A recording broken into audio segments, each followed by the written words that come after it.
Today, we're taking a look at a piece of kit that is absolutely essential to a streamer and also something that's become more and more common for gamers to have included in their setups. We're actually looking at an audio interface today, specifically the Maonocaster AME2. Typically, this interface will set you back about $100, so let's see how well a budget-friendly audio interface can hold up to a YouTuber's needs here in 2023.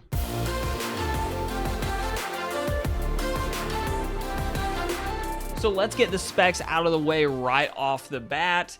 Here you go. I'm not by any means an audiophile, so I'll readily admit that things like sample rates and frequency response curves just don't interest me that much. If you're looking for a highly technical review, this just isn't it. As with all my reviews, links will be included in the description down below to check out current pricing and availability. And while you're down there, that subscribe button and that like button work really well too. But with all that out of the way, let's jump into the actual usability of this unit. So I suppose this is a good time to frame up what this review is and isn't. This is a look at the AME2 from the perspective of my day-to-day use. That includes using it as a sound card for when I'm listening to my computer through earbuds, as well as recording. Not only is the AME2 being used for recording this video, but it's been used in my last several videos. So if you're wanting a bigger sound sampling than just this one, feel free to go back and watch my last several videos as well. With all of the housekeeping items out of the way, we may as well talk about some of the features that I found super useful about this interface.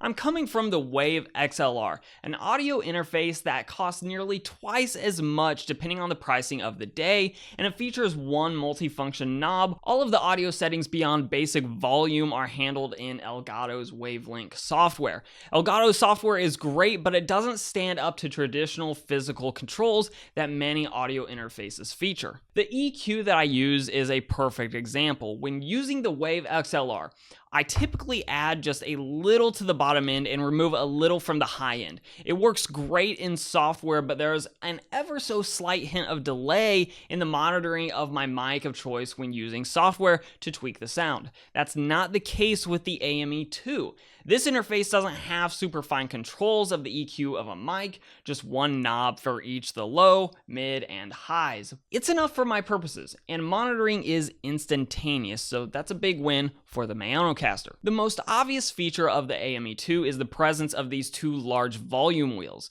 The left one controls background music, which is input from either Bluetooth or the auxiliary input jack on the back of the unit, and the right one controls the output volume of the interface as it heads back into your recorder of choice, in my case, just my PC. Being able to adjust quickly on the fly and easily is great, but the reality in my use case is that these knobs, much like the EQ knobs, is largely a case of set it and forget it. Set it and forget it. Another option that I've played a fair bit with, but haven't yet used much in videos, has been the reverb settings. There's a handful of settings, and when paired with the pitch adjustment, I could see how this could open up a lot of really cool creative options. So this is a quick demo of the reverb function with me apparently in something like a giant cathedral.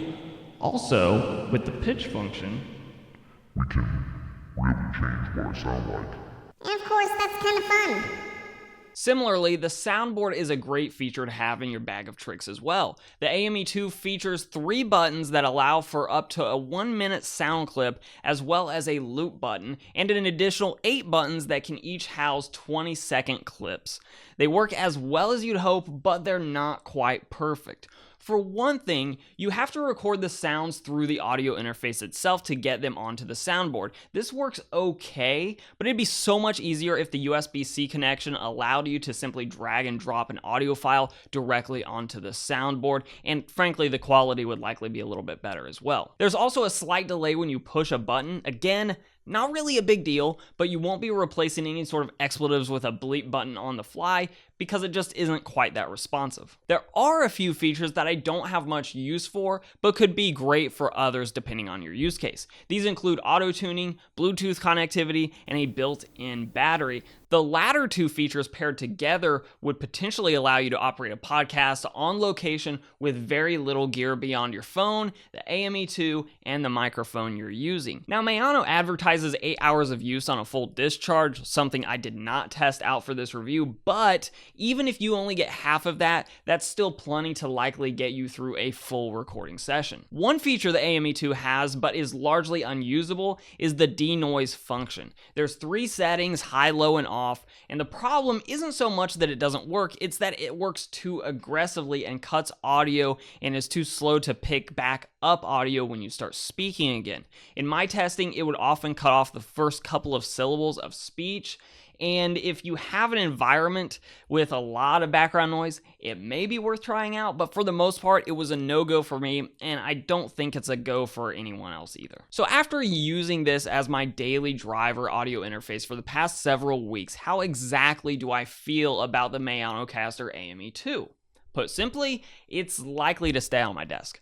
Although I think the audio quality is slightly worse than the Wave XLR, the physical controls of the AME2 far outweigh the tiny loss of the audio quality, and if you're looking for a roughly $100 audio interface for your setup, this one should probably be on your short list of options that you really look into. And once again, I will link this down below for you to check current pricing and availability. The price was fluctuating around $100 for most of my testing of this product, and also on Maono's website directly, it was $100 as of the time of recording, so I wouldn't pay too much more for that if it is more expensive when you're looking at it, just because it's likely to be around $100 again very soon if it's not already. And of course, if you like the video, give it a like, share, subscribe, comment, especially if you want to see more streamer-like gear like the Maonocaster AME2. Otherwise, I'll let YouTube queue up a couple more videos from my channel for you to watch. I'm Shane with Hoosier Hardware, and I'll see you all in the next video.